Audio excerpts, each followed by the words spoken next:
I am starting a new endeavor in videos, and that is Marvel Legends figures.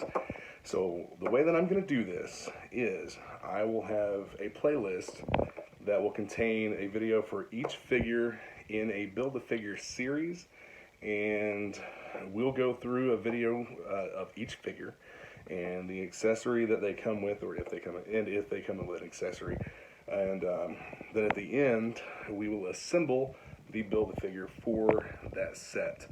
This is the first time that I've done any of the Marvel Legends figures, and we're going to start off with the Build-A-Figure Hulk series, and this one is War Machine, so let's get started.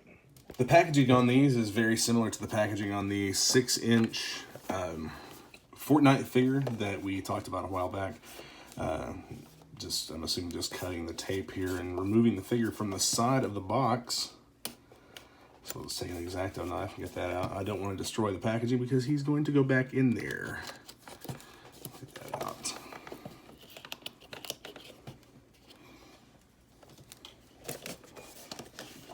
Great looking figure, by the way. I've wanted to do some Marvel Legends for a while and just have not pulled the trigger on them. But I figured might as well. And I think that going forward, I went to 6 different stores today. Yeah, no, I shouldn't have. But anyway, I looked for this figure in multiple stores. Looked for one of the figures. I'm sorry. We are missing Rescue, and she has the torso, so I'm gonna have to order her on eBay or something. Nice protective packaging here. This figure's got some weight to it, more than I expected. Actually, I expected it to be quite a bit lighter. Pop the accessories out. And these figures the Marvel Legends figures should scale with the new G.I. Joe figures that are coming out. The new 6-inch figures. So, War Machine's accessories. There are paint apps on the accessories as well. Very nice. Not many, but they are present. Not on this piece, though.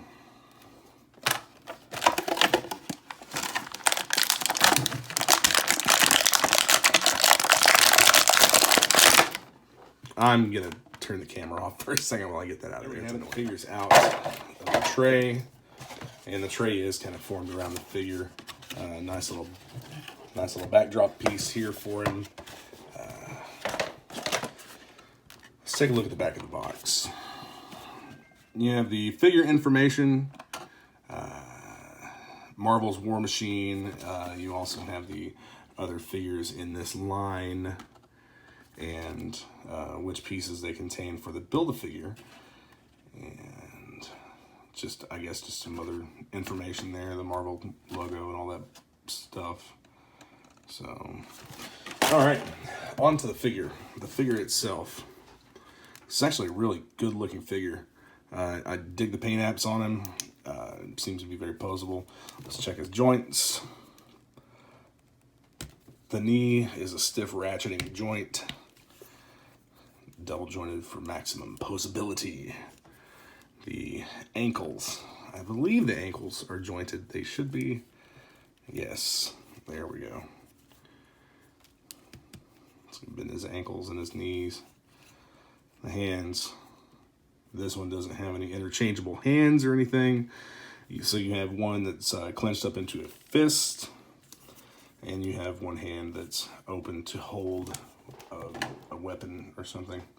Apparently not. He doesn't have any weapons to hold on to. This particular figure is missing some of the articulation points that some of the other 6-inch figures have had. The hip rotation, he doesn't have that, and he doesn't have the calf rotation, but he does have the jointed ankles, which do move.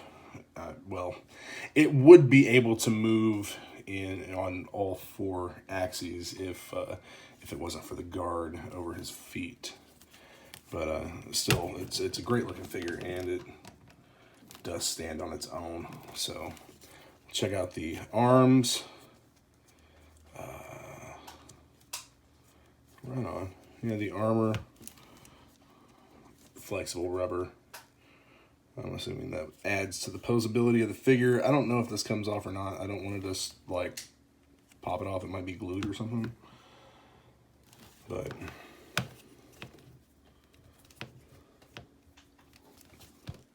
he does have the ability to move his arms with those joints. And he has the swivel inside the torso.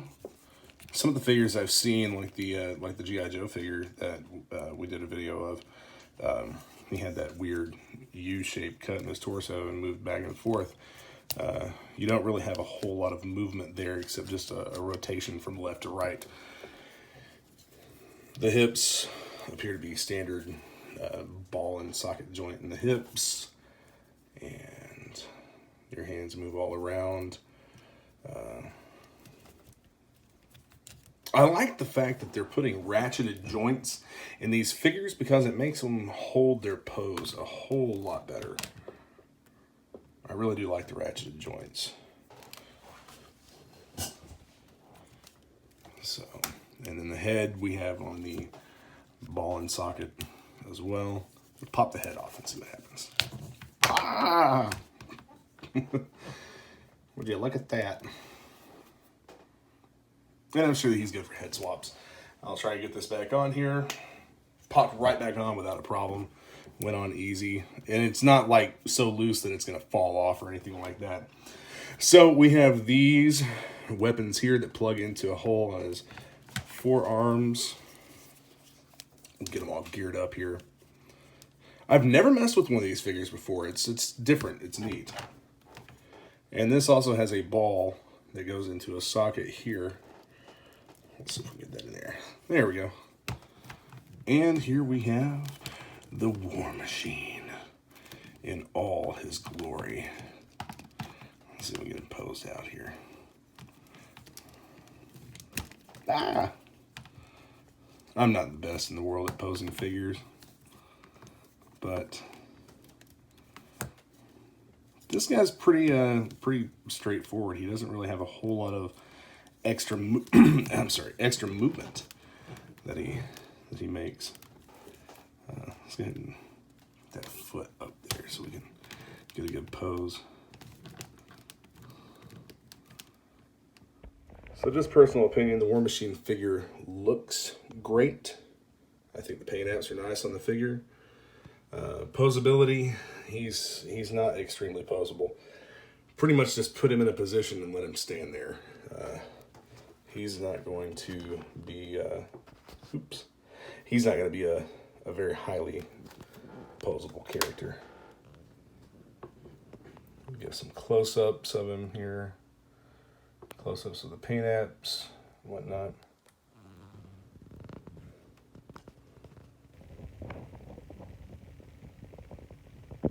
He does look great, though. I do like the figure. Go ahead and turn it around so we can view the back side of him here. Looks like some of the armor has a little bit of weathering to it, a little weathering effect. Funny, one of the things that I notice here is a factory, I mean, I don't know if you really call it a defect or what, but it looks like where the shoulder guard came off of the sprue, a little bit of a deformation there. These figures are $20 at Walmart and at Target. I know I saw something about Target possibly doing some price increases. I have not seen that, and I hope that it doesn't happen. But if it does, if they raise these at $30, I definitely will not be in at $30 a figure. It's kind of tough to be in at $20 a figure on these particular ones like this. My personal opinion, I know a lot of people love Marvel Legends, and it's a huge line, but just in my personal opinion, like this figure is not it's not really a $20 figure. Sometimes factory defects and whatnot are to be expected, but there's also another one that I noticed here on his leg. There's a paint run there or something. Paint run, flashing, might be mold flash or something that didn't get cleaned off very well. But yeah, overall a cool figure. He's very solid. Aside from a couple minor little defects, But he's a very solid figure. He will pose nicely with the rest of the group, and he'll display well inside his box, which is how I'm going to display him, on a shelf in his box. Alright guys, thanks for taking a few minutes to hang out with me and War Machine here. There will be more Marvel Legends figures coming to you in these playlists and in these lines. If you're a Marvel Legends collector, be sure to hit that subscribe button, stay tuned for more videos, and check out the other previous videos that I have posted.